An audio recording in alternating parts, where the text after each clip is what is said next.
ತುಂಬಾ ಜನ teacher aspirants phone ಮಾಡಿ ನೋಟಿಫಿಕೇಶನ್ಸ್ ಯಾವಾಗ ಆಗುತ್ತೆ ಅಂತ ಕೇಳ್ತಿದ್ರೆ, ಮತ್ತೆ ಈ ಒಂದು ಬಯೋಟೆಕ್ನಾಲಜಿ ಮೊನ್ನೆ ಏನು ಹೋರಾಟ ಮಾಡಿದ್ವಿ ಅದ್ರ ಬಗ್ಗೆ ಒಂದು ಕ್ಲಾರಿಟಿ ಮತ್ತೊಮ್ಮೆ ತುಂಬಾ ಜನ ಫೋನ್ ಮಾಡಿ ಕೇಳ್ತಾ ಇರೋದ್ರಿಂದ ಈ ಒಂದು ವಿಡಿಯೋ ಮಾಡ್ತಾ ಇರೋಂಥದ್ದು. ಏನು ನಾವು ಹೋರಾಟದ ಮುಖಾಂತರ ಈ ಒಂದು ಹೋರಾಟಕ್ಕೆ ಮೂಲ ಪಾತ್ರಧಾರಿ ಯಾರಪ್ಪ ಅಂತಂದ್ರೆ ನೀವು ಬಂದಿರೋದ್ರಿಂದ ಈ ಒಂದು ಹೋರಾಟ ಯಶಸ್ವಿ ಆಯ್ತು. ಹೋರಾಟದ ಏನು ಫ್ರೀಡಂ ಪಾರ್ಕ್ ಅಲ್ಲೇ ಆಯುಕ್ತರಾದಂತಹ ಸುರಳ್ಕರ್ ಸರ್ ಬಂದು ನಮ್ಮ ಒಂದು ಹೋರಾಟದ ಏನ್ ಬೇಡಿಕೆಗಳಿತ್ತು ಅದ್ರ ಬಗ್ಗೆ ಸ್ಪಷ್ಟವಾಗಿ ಹೇಳಿದ್ದಾರೆ. ಮತ್ತೆ ಈ ಒಂದು ಹೋರಾಟದ ಮುಂಚೆ ನಾವು ಹೋಗಿ ಮನವಿ ಮಾಡಿಕೊಂಡಾಗ ಯಾವುದೇ ರೀತಿ ಸ್ಪಂದಿಸಿರ್ಲಿಲ್ಲ. ನಾವು ಡಿಸ್ಕ್ರಿಪ್ಟಿವ್ ತೆಗೆಯೋದೇ ಇಲ್ಲ, ನಾವು ಮಾಡ್ತೀವಿ ಅಂತ ಹೇಳಿದ್ರು. ನಾವು ಇಡೀ ಇಂಡಿಯಾದಲ್ಲಿ ಯಾವುದೇ ಸ್ಟೇಟ್ ಅಲ್ಲಿ ಇಲ್ಲದೆ ಇರೋಂಥ ರೂಲ್ ನ ನೀವು ಅಪ್ಲೈ ಮಾಡ್ತಾ ಇದೀರಾ ಅಂತ ಹೇಳಿ ಈ ಒಂದು ಹೋರಾಟ ಮಾಡಿದ್ವಿ. ಯಾಕೆಂತಂದ್ರೆ ಇನ್ಕ್ಲೂಡಿಂಗ್ GPSTR ಡಿಸ್ಕ್ರಿಪ್ಟಿವ್ ತೆಗಿಬೇಕು ಅಂತ ಹೇಳಿ ಮೊದಲನೇ ಬಾರಿ ನಾವು ಹೋರಾಟ ಮಾಡಿದ್ದು. ಅಂದ್ರೆ ಲಾಸ್ಟ್ 2022 ಅಲ್ಲಿ GPSTR ಡಿಸ್ಕ್ರಿಪ್ಟಿವ್ ಇಟ್ಟಿದ್ರು. ಈ ಒಂದು 2021 ರೂಲ್ ಪ್ರಕಾರ ಈ ಒಂದು ಶಿಕ್ಷಕರ ನೇಮಕಾತಿ ಗ್ರೂಪ್ ಸಿ ಬರುತ್ತೆ. Group C syllabus as per 2021 rule ಪ್ರಕಾರ ಒಂದು GK ಪೇಪರ್, ಎರಡನೇದು ಸ್ಪೆಸಿಫಿಕ್ ಪೇಪರ್. ಅದ್ರ ಪ್ರಕಾರನೇ ನೋಟಿಫಿಕೇಶನ್ಸ್ ಮಾಡಬೇಕು. ಅದೇ ರೀತಿ ಇರಬೇಕು ಪ್ಯಾಟ್ರನ್. ಯಾವುದೇ ರೀತಿ ಸ್ಟೂಡೆಂಟ್ಸ್ಗೆ ತೊಂದರೆ ಆಗಬಾರ್ದು. ಮತ್ತೆ ಏನಂದ್ರೆ ಗ್ರಾಮೀಣ ಭಾಗದಂತರು ಬಡವರಿಗೆ ಯಾವುದೇ ರೀತಿ ಅವರಿಗೆ ಅನ್ಯಾಯ ಆಗ್ಬಾರ್ದು ಅಂತ ಹೇಳಿ ಹೋರಾಟ ಮಾಡಿದ್ವಿ. ತುಂಬಾ ಜನ ಲಾಸ್ಟ್ ಟೈಮ್ GPSTR ಹೇಳಿದ್ರು ಡಿಸ್ಕ್ರಿಪ್ಟಿವಿಟಿ ಇರೋದ್ರಿಂದ ನಾವು ಎಕ್ಸಾಮ್ ಪಾಸ್ ಆಗ್ಲಿಲ್ಲ, ನಮ್ದು ಸ್ವಲ್ಪ ಹ್ಯಾಂಡ್ ರೈಟಿಂಗ್ ಸರಿ ಇರಲ್ಲ, ಸ್ವಲ್ಪ ನಮಗೆ ನಾಲೆಡ್ಜ್ ಇರುತ್ತೆ, ಹ್ಯಾಂಡ್ ರೈಟಿಂಗ್ ಸರಿ ಇರಲ್ಲ, ಕೆಲವರಿಗೆ ಮಾರ್ಕ್ಸ್ ವೇರಿಯೇಷನ್ಸ್ ಇರುತ್ತೆ ಅಂತ ಹೇಳಿ ನಾವು ಅದಕ್ಕೋಸ್ಕರ ಎಲ್ಲದೂ PSTR, HSTR, GPSTR, computer teacher, ದೈಹಿಕ ಶಿಕ್ಷಕರದು ಎಲ್ಲ ನೋಟಿಫಿಕೇಶನ್ಸ್ ಅಲ್ಲೂ ಓನ್ಲಿ ಆಬ್ಜೆಕ್ಟಿವ್ ಟೈಪ್ ಇರ್ಬೇಕಂತ ಹೇಳಿ ಹೋರಾಟ ಮಾಡಿದ್ದು. ಇನಿಷಿಯಲಿ ನಮಗೆ ಅಂದ್ರೆ ಆಗೋದೇ ಇಲ್ಲ ಅನ್ನೋ ತರ ಇತ್ತು. ಬಟ್ ಎಲ್ಲ ಸ್ಟೂಡೆಂಟ್ಸ್ ನೀವು ಪ್ರತಿಭಟನೆಗೆ ಭಾಗವಹಿಸಿದ್ದಕ್ಕೆ ಈ ಒಂದು ಹೋರಾಟ ಯಶಸ್ವಿ ಆಗಿದ್ದು. ಮತ್ತೆ ಶಿಕ್ಷಣ ಇಲಾಖೆ ಇದ್ದಂತ ಎಲ್ಲಾ ಸಮಸ್ಯೆಗಳಿಗೂ ಒಂದು ಹೋರಾಟದ ಮುಖಾಂತರ ಬಗೆಹರಿಸ್ಕೊಂಡಿದೀವಿ ನಾವು. ಏನು ಮೊನ್ನೆ ಮಂಗಳವಾರ ಹೋರಾಟ ಮಾಡೋದು 28ನೇ ತಾರೀಕು. ಹೋರಾಟದಲ್ಲಿ ಭಾಗಿಯಾಗಿದ್ದಂತ ಎಲ್ರಿಗೂ ಧನ್ಯವಾದ ತಿಳಿಸ್ತೀವಿ. ಬರೀ ಒಂದು ಡಿಸ್ಕ್ರಿಪ್ಟಿವ್ ತೆಗೆಯದೆ ಅಂತಲ್ಲ, ಈ ಒಂದು ನೋಟಿಫಿಕೇಶನ್ಸ್ ಆದಷ್ಟು ಬೇಗ ಮಾಡ್ಬೇಕಂತ ಹೇಳಿ ಹೋರಾಟ ಮಾಡಿದ್ ನಾವು. ಮೊದಲಿಂದಾನು ಹೇಳ್ತಾ ಇದ್ವಿ ನೋಟಿಫಿಕೇಶನ್ ಬೇಗ ಮಾಡ್ಬೇಕಂತ ಹೇಳಿ. ಮತ್ತೆ BCom B.Ed ಸ್ಟೂಡೆಂಟ್ಸ್ಗೆ TET ಅವಕಾಶ ಮಾಡಿದ್ದಾರೆ, CET ಅವಕಾಶ ಕೊಡ್ಬೇಕಂತ ಹೇಳ್ಬಿಟ್ಟು ಮೊದಲಿಂದಾನು ಕೇಳಿದ್ವಿ. ಇವನ್ ಕೋರ್ಟ್ ಆರ್ಡರ್ ಇದೆ ಅಂತ ಹೇಳಿ ಅದನ್ನು ಪಾಸಿಟಿವ್ ಆಗ ಮಾಡ್ಕೊಡ್ತೀನಿ ಅಂತ ಹೇಳಿ ಹೇಳಿದ್ದಾರೆ ಸುರಳ್ಕರ್ ಸರ್. ಅದ್ರ ಜೊತೆಲಿ ಸಾಮಾನ್ಯ ಶಿಕ್ಷಕರಂತೆ ಮಾಡ್ಬೇಕಂತ ಹೇಳಿ, ಮತ್ತೆ CPED ಅವಕಾಶ ಅಂದ್ರೆ ದೈಹಿಕ ಶಿಕ್ಷಕರಿಗೆ 1 ವರ್ಷ CPED ಮಾಡಿರೋರಿಗೆ ಅವ್ರಿಗೂ ಅವಕಾಶ ಮಾಡ್ಕೊಡ್ತೀನಿ ಅಂತ ಹೇಳಿದ್ದಾರೆ. ಬಯೋಟೆಕ್ನಾಲಜಿ ಈ ಹಿಂದೆ GPSTR ಗೆ ಬಯೋಟೆಕ್ನಾಲಜಿ ಅಪ್ಲಿಕೇಶನ್ ಹಾಕೋದಕ್ಕೆ ಅವಕಾಶ ಮಾಡ್ಕೊಟ್ಟಿದ್ರು, ಆದ್ರೆ ಎಕ್ಸಾಮ್ ಬರೆಯೋದಕ್ಕೆ ಈ ಸತಿ ಕೊಡಲ್ಲ ಅಂತ ಹೇಳ್ತಿದ್ರು. ಅದನ್ನು ಅವಕಾಶ ಮಾಡ್ಕೊಡ್ತೀನಿ ಅಂತ ಹೇಳಿದ್ದಾರೆ.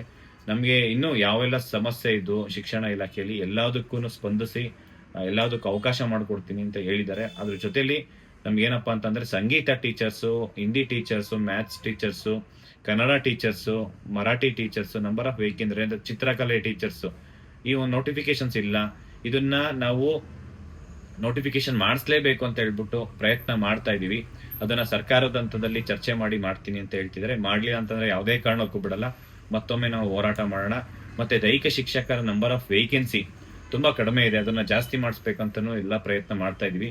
ನೋಡೋಣ, ಇನ್ನೂ ಸ್ವಲ್ಪ ಕ್ಯಾಬಿನೆಟ್ ಅಲ್ಲಿ ಒಂದು 7-8 ಸಾವಿರ ಪೋಸ್ಟ್ ಅಪ್ರೂವಲ್ ಮಾಡಿ ಆಡ್ ಮಾಡ್ತೀನಿ ಅಂತ ಹೇಳ್ತಿದ್ದಾರೆ. ಇಲ್ಲ ಅಂತಂದ್ರೆ ಮತ್ತೊಮ್ಮೆ ನಾವು ದೊಡ್ಡ ಮಟ್ಟಕ್ಕೆ ಹೋರಾಟ ಮಾಡೋಣ. ಪ್ರೈಮರಿ ಸ್ಕೂಲ್ ಟೀಚರ್ಸ್ ಎಸ್ಪೆಷಲಿ ಕಲ್ಯಾಣ ಕರ್ನಾಟಕದಲ್ಲಿ 4424 ಪೋಸ್ಟ್ ಇತ್ತು. ತುಂಬಾ ಜನ ಸಾಕಷ್ಟು ಬಾರಿ ನಾವು ಹೋಗಿ ಎಲ್ಲಾ ಸಚಿವರಿಗೆ ಮತ್ತೆ MLAಗಳಿಗೆ ಭೇಟಿ ಮಾಡಿ, ಇಲಾಖೆಗೆ ಭೇಟಿ ಮಾಡಿ ನಂಬರ್ ಆಫ್ ವೇಕೆನ್ಸಿ ಜಾಸ್ತಿ ಮಾಡ್ಬೇಕಂದ್ರೆ ಇನಿಷಿಯಲಿ ಬರೀ 28 ಪೋಸ್ಟ್ ಇತ್ತು, ಅದನ್ನ ಜಾಸ್ತಿ 800 ಪೋಸ್ಟಿಗೆ ನಾವೇನು ಅದನ್ನ ಈಗ 800 ಪೋಸ್ಟ್ ಮಾಡ್ತೀರಾ ಅದನ್ನ ಇನ್ನೂ ಜಾಸ್ತಿ ಮಾಡ್ಬೇಕು. ಅಟ್ಲೀಸ್ಟ್ ಕನಿಷ್ಠ ಒಂದು 3,000 to 4,000 ಪೋಸ್ಟ್ ಇರ್ಬೇಕಂತ ಹೇಳ್ಬಿಟ್ಟು ಪ್ರಯತ್ನ ಮಾಡ್ತಾ ಇದೀವಿ. ಆ ಪ್ರಯತ್ನಕ್ಕೆ ಯಾರೆಲ್ಲ ನಮ್ಮ ಸಪೋರ್ಟ್ ಮಾಡ್ತಿದ್ದಾರೆ ಎಲ್ರಿಗೂ ಧನ್ಯವಾದ ತಿಳಿಸ್ತಾ, ಈ ಒಂದು ಹೋರಾಟ ಮತ್ತೆ ನೇಮಕಾತಿ ಯಾವಾಗ ಆಗುತ್ತೆ ಅಂತ ಹೇಳಿ ತುಂಬಾ ಜನ ಕಾಲ್ ಮಾಡ್ತಿದ್ರ. ಈ ಒಂದು ನೇಮಕಾತಿ ನಿನ್ನೆ ಕೂಡ ಇಲಾಖೆಗೆ ನಾವು ಮಾತಾಡಿದಾಗ ಸುರಳ್ಕರ್ ಸರ್ ಹತ್ರ ಈಗ ಒಂದು 2-3 ದಿನದಲ್ಲಿ ನೋಟಿಫಿಕೇಶನ್ ಆಗುತ್ತೆ, ಮ್ಯಾಕ್ಸಿಮಮ್ 2-3 ದಿನದಲ್ಲಿ ನೋಟಿಫಿಕೇಶನ್ಸ್ ಆಗುತ್ತೆ ಅಂತಾನು ಹೇಳಿದ್ರು. ಮತ್ತೆ ನಾವು ಏನು ಒಂದು ಅಡಿಷನಲ್ ಲಿಸ್ಟ್ 2022 ಅಡಿಷನಲ್ ಲಿಸ್ಟ್ ಬಗ್ಗೆನೂ ನಾವು ಕೇಳಿದ್ವಿ. ಅದರಲ್ಲಿ ಇನ್ನೂ ಒಂದು 2-3 ಕೇಸ್ ಇದೆ. ಅಂದ್ರೆ ಹಸ್ಬೆಂಡ್ ಮತ್ತೆ ಫಾದರ್ ಇನ್ಕಮ್ ಬೇಕಂತ ಹೇಳಿ ಕೋರ್ಟಲ್ ಕೇಸ್ ಇದೆ.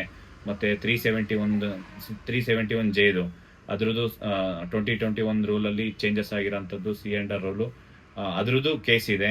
ಅವೆಲ್ಲ ಕೇಸಸ್ ಮುಗಿಸ್ಕೊಂಡು ಮೇ ಬಿ ಒಂದು ನೋಟಿಫಿಕೇಶನ್ಸ್ ಆಗೋಕ್ ಮುಂಚೆ ಅದನ್ನ ಸಾಲ್ವ್ ಮಾಡಬೇಕು. ಬಟ್ ಆದ್ರೆ ಸಪೋಸ್ ಸಾಲ್ವ್ ಆಗ್ಲಿಲ್ಲ ಅಂತಂದ್ರೆ ಅದಕ್ಕೆ ಒಂದು ಕ್ಲಾಸಸ್ ಅಂದ್ರೆ ಏನಾದ್ರು ಒಂದು ಅಮೆಂಡ್ಮೆಂಟ್ ಮಾಡ್ಕೊಂಡು ಆ ಒಂದು ನಂಬರ್ ಆಫ್ ಪೋಸ್ಟ್ ಬಿಟ್ಟು ಮಿಕ್ಕಿದ್ದು ನೋಟಿಫಿಕೇಶನ್ಸ್ ಮಾಡಿ ಅಂತಾನು ನಾವು ಮನವಿ ಮಾಡ್ಕೊಂಡಿದೀವಿ. ಆದಷ್ಟು ಬೇಗ ಅಂದರೆ 1 or 2 ಡೇಸಲ್ಲಿ, ಮ್ಯಾಕ್ಸಿಮಮ್ 2 ಡೇಸಲ್ಲಿ ನೋಟಿಫಿಕೇಶನ್ ಮಾಡಲೇಬೇಕು. ಆ ನೋಟಿಫಿಕೇಶನ್ಸ್ ಅಲ್ಲಿ ನಮಗೆ ಯಾವ ರೀತಿ ಕೇಳಿದೀವಿ ಅದೇ ರೀತಿ ಬೇಕು. ಯಾವುದಾದ್ರೂ ಒಂದು ಸ್ವಲ್ಪ ಆದ್ರೂ ಏನಾದರೂ ಚೇಂಜಸ್ ಆಯಿತು, ಮತ್ತೆ ಏನಾದರೂ ನಾವು ಕೇಳಿರೋಂಥ ಬೇಡಿಕೆಗಳಲ್ಲಿ ಏನಾದರೂ ವೇರಿಯೇಷನ್ಸ್ ಆಯ್ತು ಅಂತಂದರೆ ಯಾವುದೇ ಕಾರಣಕ್ಕೂ ಬಿಡೋದು ಬೇಡ. ಇಲಾಖೆ ಮುಂದೆನೇ ದೊಡ್ಡ ಮಟ್ಟಕ್ಕೆ ಹೋರಾಟ ಮಾಡೋಣ. ಯಾಕೆಂತಂದರೆ ಇವತ್ತು ವಿದ್ಯಾರ್ಥಿಗಳ ಪರವಾಗಿ ಏನು ಅವ್ರ ಪರವಾಗಿ ಅವ್ರಿಗೆ ಯಾವ ರೀತಿ ಕ್ವಶನ್ ಪ್ಯಾಟರ್ನ್ ಬೇಕು, ಯಾವ ರೀತಿ ಎಕ್ಸಾಮ್ಸ್ ಬೇಕು, ಮತ್ತು ನೋಟಿಫಿಕೇಶನ್ಸ್ ಇರ್ಬೋದು, ಪ್ರತಿಯೊಂದು ಆಸ್ಪಿರೆಂಟ್ಸ್ ಪರವಾಗಿರಬೇಕು. ಇಲಾಖೆ ಆಗಿರ್ಬೋದು, ಸರ್ಕಾರ ಆಗಿರ್ಬೋದು. ಸಪೋಸ್ ಏನಾದರೂ ಕೇಳಲಿಲ್ಲ ಅಂತಂದರೆ ನಾವು ಇಲಾಖೆ ವಿರುದ್ಧ ಮತ್ತು ಸರ್ಕಾರದ ವಿರುದ್ಧ ಹೋರಾಟ ಮಾಡೋದಕ್ಕೆ ಯಾವುದೇ ಕಾರಣಕ್ಕೂ ಹಿಂಜರಿಯಲ್ಲ. ದೊಡ್ಡ ಮಟ್ಟಕ್ಕೆ ಹೋರಾಟ ಆಗುತ್ತೆ. ಯಾರೆಲ್ಲ ಸಪೋರ್ಟ್ ಮಾಡಿದಿರಾ, ಮತ್ತು ಇನ್ನೊಂದು ಪೊಲೀಸ್ ಇಲಾಖೆಗೂ ನಾವು ಧನ್ಯವಾದ ತಿಳಿಸ್ಬೇಕಾಗುತ್ತೆ. ಮತ್ತು ಎಲ್ಲ BJPಯಿಂದ ಬಂದಿರೋಂತಹ ವಿಜೇಂದ್ರ ಸರ್ ಆಗಿರ್ಬೋದು, ಚೆಲ್ವಾದಿ ನಾರಾಯಣ ಸ್ವಾಮಿ ಸರ್ ಇರ್ಬೋದು, ಮತ್ತು ಪ್ರೀತಮ್ ಸರ್, ಇನ್ನು ಅನೇಕ ಲೀಡರ್ಸ್ ಯಾರ್ಯಾರು ಬಂದಿದ್ರು ನಮ್ಮ ಹೋರಾಟಕ್ಕೆ ಭಾಗಿಯಾಗಿದ್ರು, ಎಲ್ರಿಗೂ ಧನ್ಯವಾದ ತಿಳಿಸೋಣ. ಮತ್ತು ಎಸ್ಪೆಷಲಿ ಸ್ಟೂಡೆಂಟ್ಸ್ ಪಾಪ ಬೀದರು, ಗುಲ್ಬರ್ಗ, ರಾಯಚೂರು, ಧಾರವಾಡ, ಕಲಬುರಗಿ ಎಲ್ಲ ಬೇರೆ ಅಷ್ಟು ದೂರದಿಂದ ಪಾಪ ಎಷ್ಟೋ ಜನ ಟ್ರೈನಲ್ಲಿ ರಾತ್ರಿ ನಿಂತ್ಕೊಂಡು ತುಂಬ ಕಷ್ಟಪಟ್ಟು ಏನು ಒಂದು ಹೋರಾಟಕ್ಕೆ ಭಾಗಿದ್ದಾರೆ. ಎಲ್ರಿಗೂ ಧನ್ಯವಾದ ತಿಳಿಸ್ತಾ, ಮತ್ತು ಈ ಒಂದು ಹೋರಾಟದಲ್ಲಿ ರೆಡ್ಡಿಗೌಡ, ಬಳ್ಳಾರಿ ಅಧ್ಯಕ್ಷ ಆದಂಥ ಬಳ್ಳಾರಿ ಜಿಲ್ಲಾಧ್ಯಕ್ಷ ಆದಂತಹ ನಾಗರಾಜ್ ರೆಡ್ಡಿ ಅವ್ರಿಗೂ ಅಷ್ಟೇ ಎಲ್ಲ ವಿದ್ಯಾರ್ಥಿಗಳ ಪರವಾಗಿ ಧನ್ಯವಾದ ತಿಳಿಸ್ತಾ, ಮತ್ತು ಇನ್ನು ಶಿವು ಆಗಿರ್ಬೋದು, ಪ್ರವೀಣ್, ಇವರೆಲ್ಲ ತುಂಬ ಎಫರ್ಟ್ಸ್ ಹಾಕಿದ್ರು. ಎಫರ್ಟ್ಸ್ ಹಾಕಿರೋದ್ರಿಂದ ಇಷ್ಟೆಲ್ಲ ಹೋರಾಟ ಆಯಿತು. ಹಂಗಾಗಿ ಎಲ್ರಿಗೂ, ಎಲ್ಲ ಸ್ಟೂಡೆಂಟ್ಸ್ ಪರವಾಗಿ ಯಾರೆಲ್ಲ ಹೋರಾಟಕ್ಕೆ ಮುಂದೆ ನಿಂತ್ಕೊಂಡು ಯಶಸ್ವಿ ಮಾಡಿಕೊಟ್ಟಿದ್ದಾರೆ ಎಲ್ರಿಗೂ, ಎಲ್ಲ ವಿದ್ಯಾರ್ಥಿಗಳ ಪರವಾಗಿ ಧನ್ಯವಾದ ತಿಳಿಸ್ತಾ ಎಲ್ರಿಗೂ ಒಳ್ಳೆಯದಾಗಲಿ. Thank you so much. ನಮಸ್ಕಾರ.